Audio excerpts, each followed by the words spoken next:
Hey, Facebook people. Sorry for the technical difficulties, but we are up and running. Facebook Live Q&A about running for rivers, my 300-mile journey, my run, my adventure across the state of South Carolina, which starts on Thursday. Shoot, that's like 3 days away. November 2nd at 10 a.m. So, if you don't know, my name is Keith Hanson. I am a biologist and an ultramarathon runner. And I conceived running for rivers over the past couple months, maybe a couple years. I've been thinking about doing a big adventure. And yeah, it just kind of all came together. So Running for Rivers is presented by Res, a super cool company. Does a lot of great ecological work. You can find them at res.us.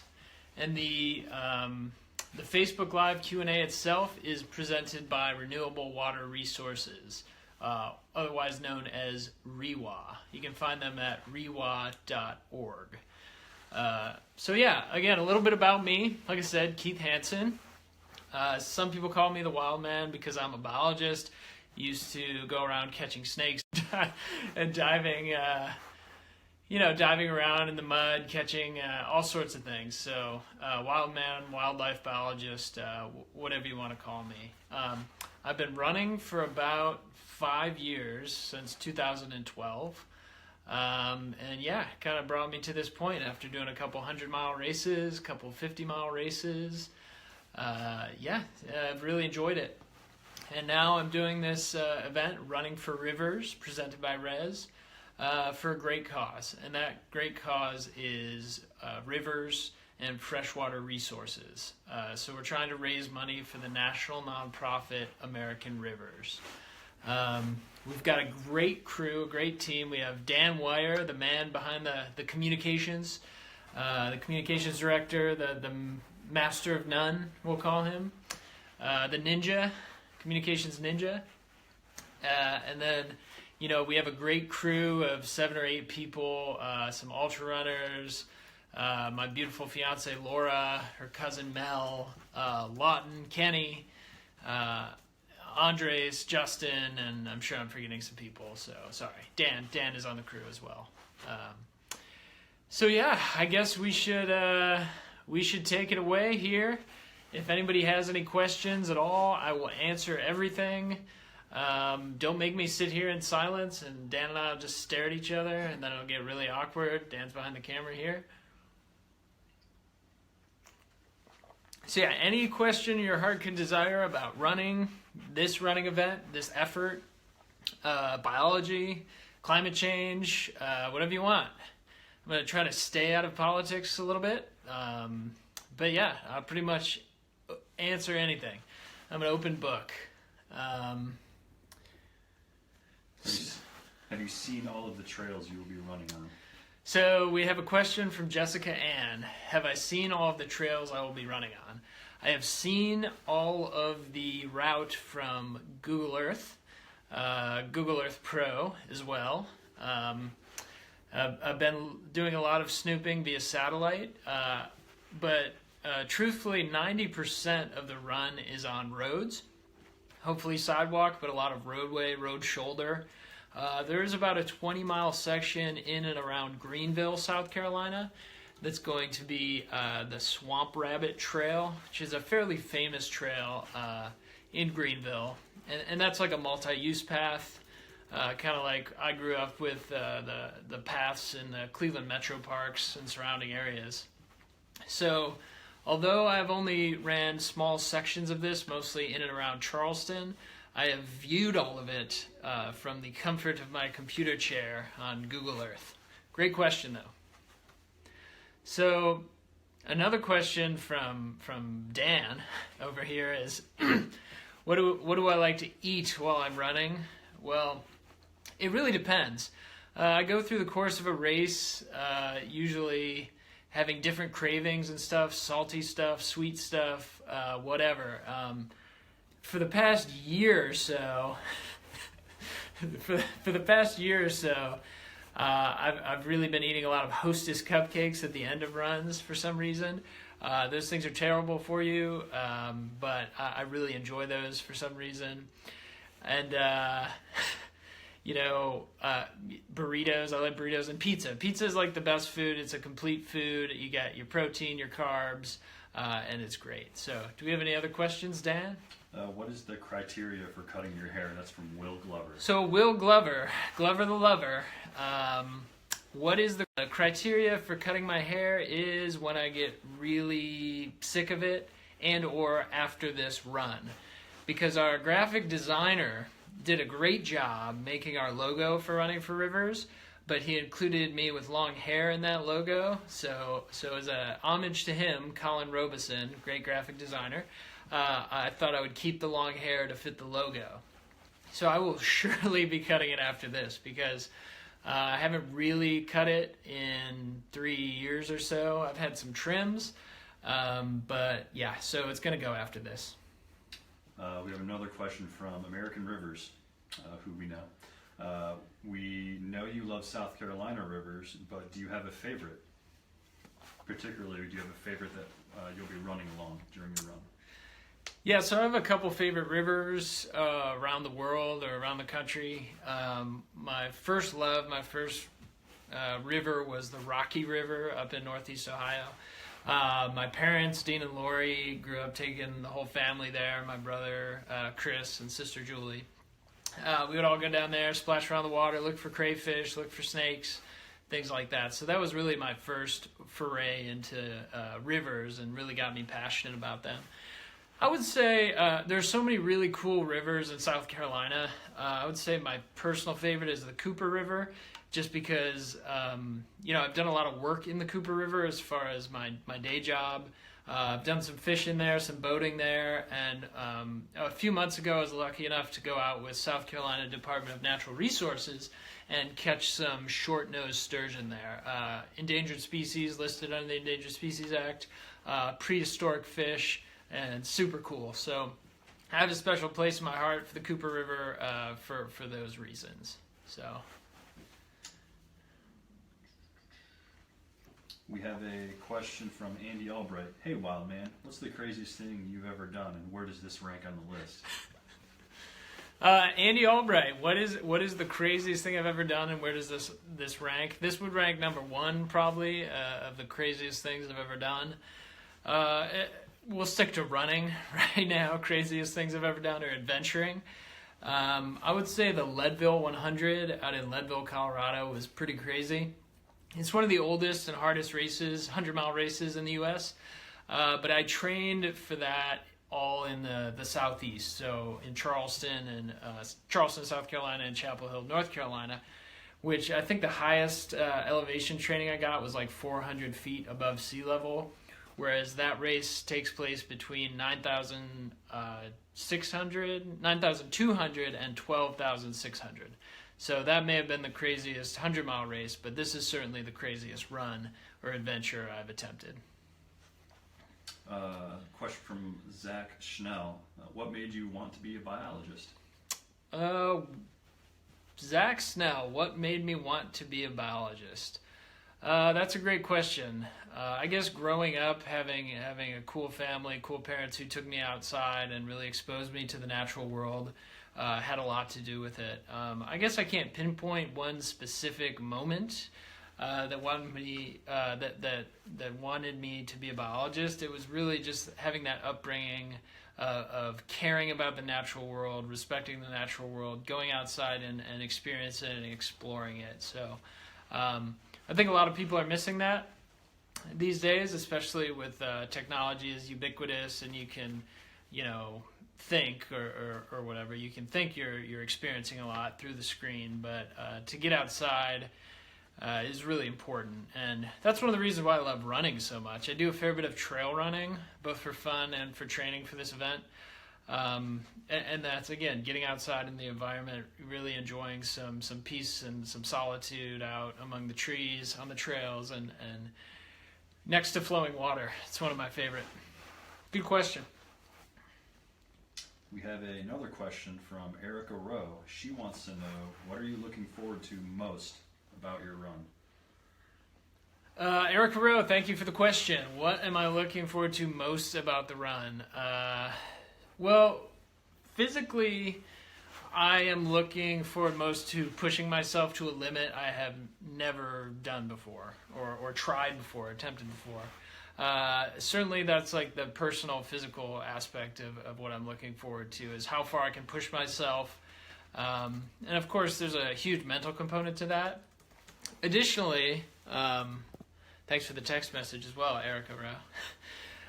Additionally, I'm really looking forward to spending a lot of weird quality time with the crew, because I've been on some adventures running relays like this, and it's just a really cool time to spend with the crew and create an interesting bond and friendship with these folks who I certainly could not even dream about doing something like this without a team like these folks, and they will be the ones who push me to the end. I heard a great quote by a marathon runner, which I feel like is so true, which is, 100% of me, compares very little to just 1% of the whole team. And without that whole team effort, there's no way I can be successful. We have another question from Will Glover. Shout out to Will.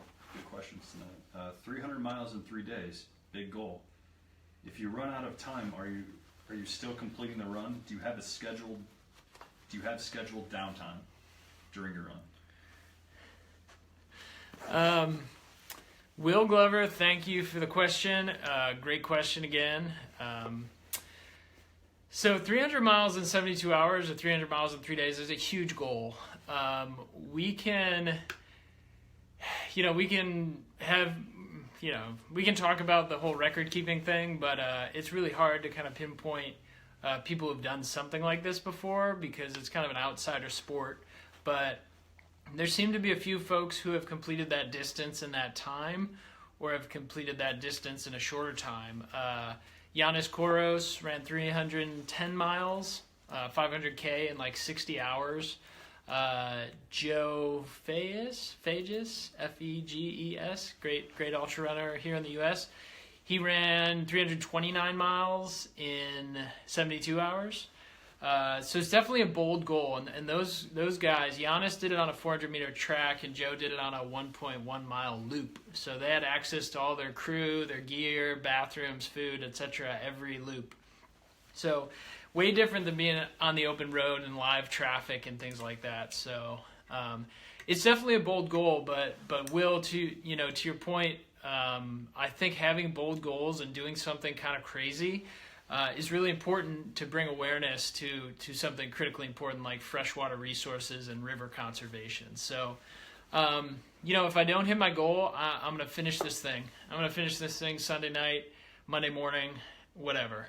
Everyone's got to go back to work, including me, on Tuesday, but I'm going to finish this one way or another. So, great question. I do have scheduled downtime.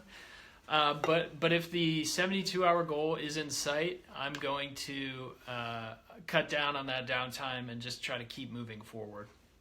Great question. We have another question from Kristen Wirtz. What is going to be your beer of choice when you cross the finish line? Kristen Wirtz, what's going to be, worst case scenario, we should say. What's going to be my beer of choice when I cross the finish line? I don't know. We're finishing on Folly Beach in Charleston County. And, so when you're on the beach, you're thinking like ale or lager, something lighter. But I may go with like a Death by Coconut from Oscar Blues, or the Stone Winter Mexican hot chocolate beer, Jocoveja Stout, which is also very good. I'm currently drinking Death by Coconut now in this mug that is not coffee. Great question. We have another question from Prefix Home. Will you be starting this run with new shoes and or several pairs? Pat Ward, great question. Will I be starting this run with new shoes or several pairs? It's any and all shoes. So I'm going to take like 10 or 12 pairs of shoes. 5 pairs are brand new. Some are a little bit worn, and some are really, really worn down. It's just whatever my feet are going to feel comfortable with at any given time.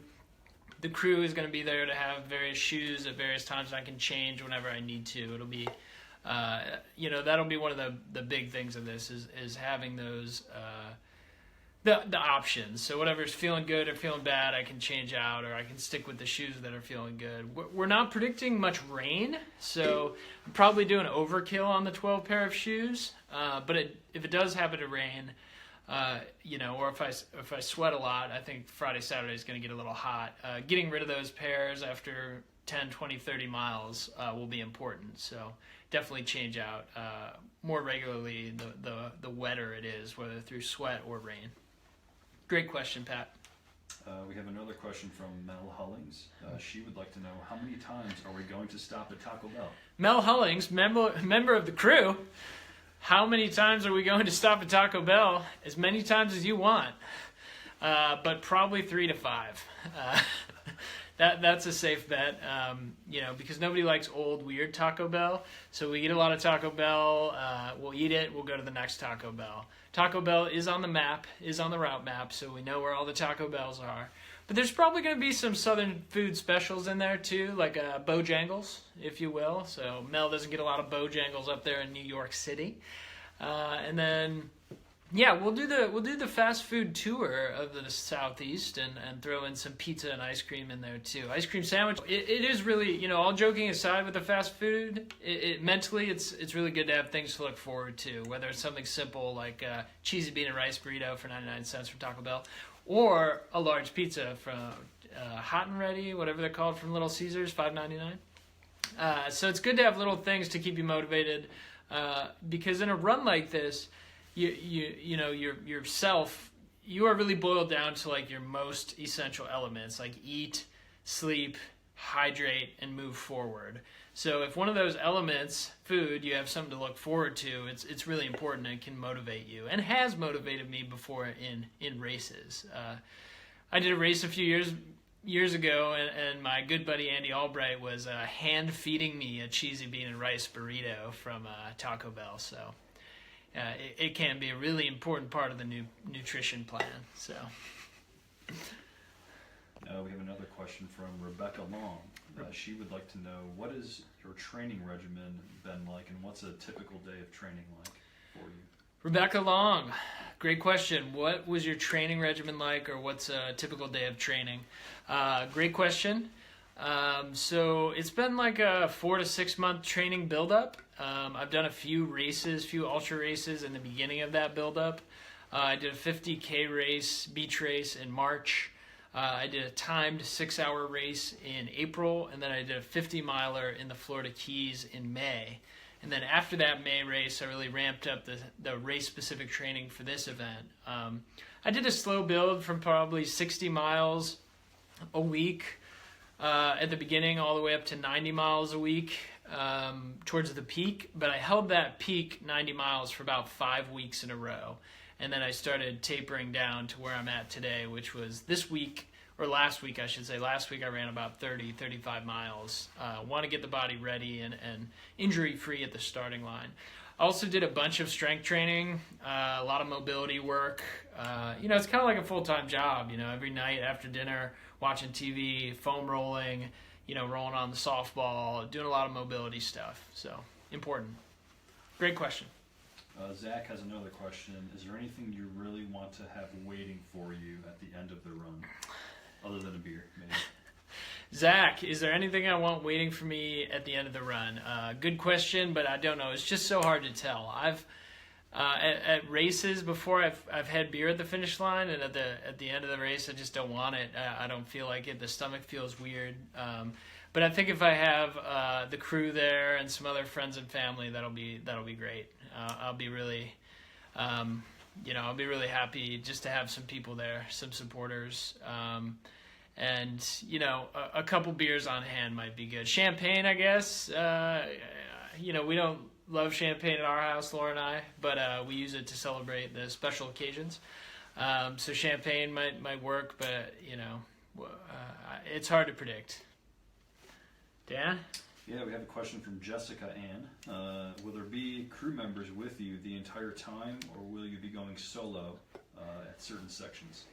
Jessica Ann, crew members with me the whole time, or will it be going solo during some sections?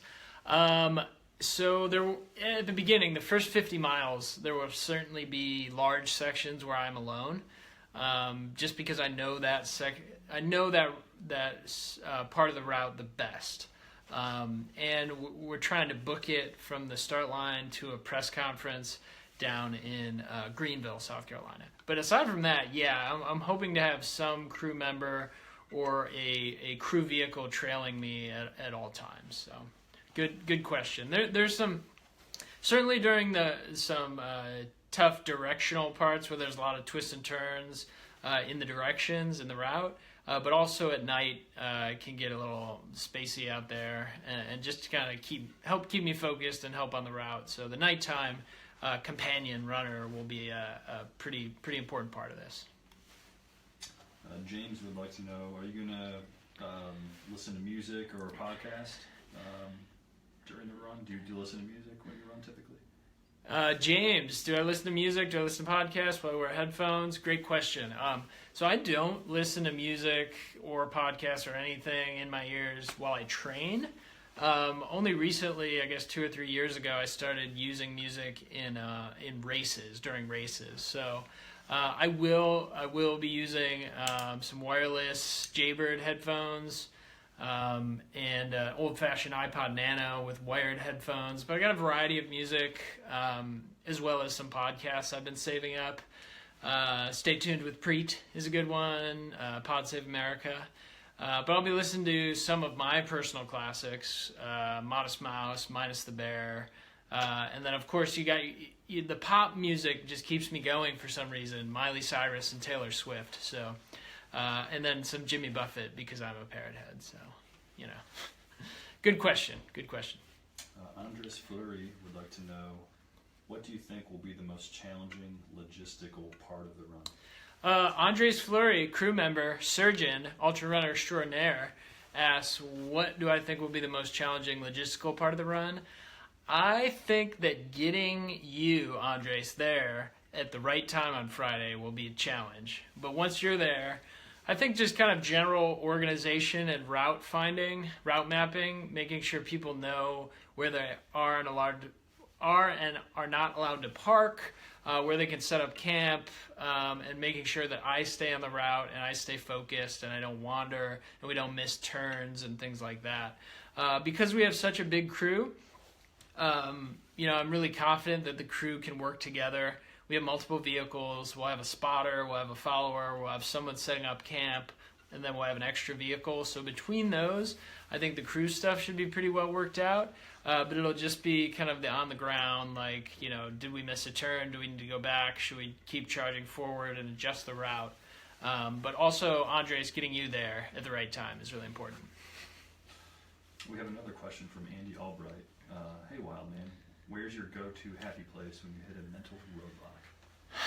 Andy Albright, my old roommate, him and Craig. Hey, Wildman, what's your happy place when you hit a mental roadblock? That's a good question. Obviously, I already talked about food being a strong motivation. So thinking about whatever food I have coming up, but I do have some strategies for positive self-talk that I can use when I get down, whether it's just kind of talking myself through a rough situation that I know I've been in that rough situation before in 100-mile races and stuff, and that the pain is temporary and I can get through that. But yeah, I definitely have some strategies, and I can tell you all about those more specifically after the run. I don't want to let the cat out of the bag with those strategies. Not really a question, but Ashley Ansel, all the way from Australia, just wanted to wish you all the best, mate, and superb effort that you're about to go. So yeah. Nice. Ashley Ansel from Australia, thanks for the good wishes, man. I really appreciate it. It's been many years since we've seen each other. 2005, I guess. I know you're doing a lot of running. You came over to run Boston. Good on you, mate.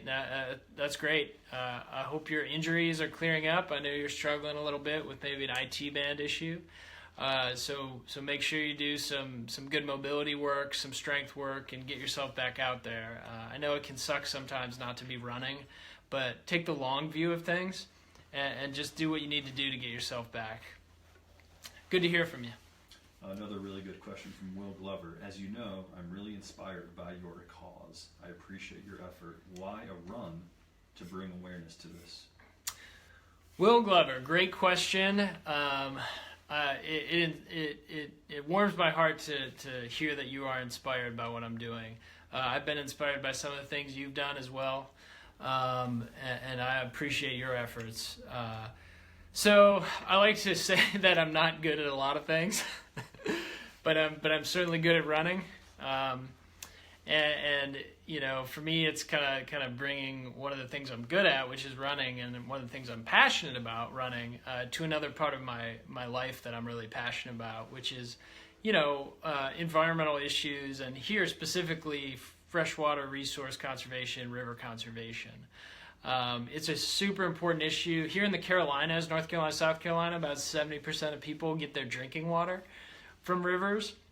So selfishly really important, but unselfishly, you know, these rivers create habitats and ecosystems that all sorts of critters, you know, plants, animals use. And I hate to put the onus on like the economic impact, because those species have intrinsic value as well. We shouldn't just judge them on their economic value or value to us, though there is a big impact from fishing and other recreation activities with those rivers and the fisher folk who go out there and use them. Additionally, you know, rivers are just fun, man. Stand-up paddleboarding, kayaking, you know, whatever recreational activity you want to do that. It's really important to have clean, healthy rivers. You don't want to be worried about a derelict dam on the river you're using. Maybe it could be dangerous or something. American Rivers does great work to try to remove those old derelict dams. Additionally, you don't want to be fearful of like falling off your stand-up paddleboard or off your kayak into like gross polluted water or something like that. So fairly basic issues, but really important. And a lot of people have been surprised, aren't aware how important rivers are to humans, to the environment, to our economy, like I mentioned, a lot of, you know, transport and everything. So thanks for the question. That's a great question, and I appreciate it. So we're gonna wrap up here. So if there are any last questions, I will take them now. You have 30 seconds, or we can do a lightning round. If you type them in as fast as possible, I will read them as fast as I can. But yeah, thanks for everybody for participating. Andy, feel free to Venmo some pizza or Taco Bell money to Laura or Dan during the run. That'll be really helpful. Mel, you can bring. Are you scrolling? What's happening? Mel, you can bring food with you from New York. That is appreciated. And yeah, that's it. So if there are no other questions, we're gonna wrap it up. So it's over. I don't know how to finish this thing because it's not my phone. What's my favorite freshwater fish and why? Alex Heine, great question. My favorite freshwater fish is probably the striped bass, because it's not a true freshwater fish. It's an anadromous fish, so it spends a lot of its life cycle in the marine environment and then heads up freshwater rivers to spawn. Very cool fish, great for spear fishing and hook and line fishing. We have another question. What's the best way to help out? You can go to runningforrivers.com.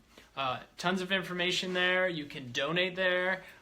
We also have the route that's live, Keith's route, and then the live tracker will go live Thursday morning at 10 a.m., maybe 9:55 a.m. when we're getting ready to go. So go to runningforrivers.com. And yeah, you can find information there, and you can donate to a great cause, all tax deductible donations. So all right, everybody, see you later.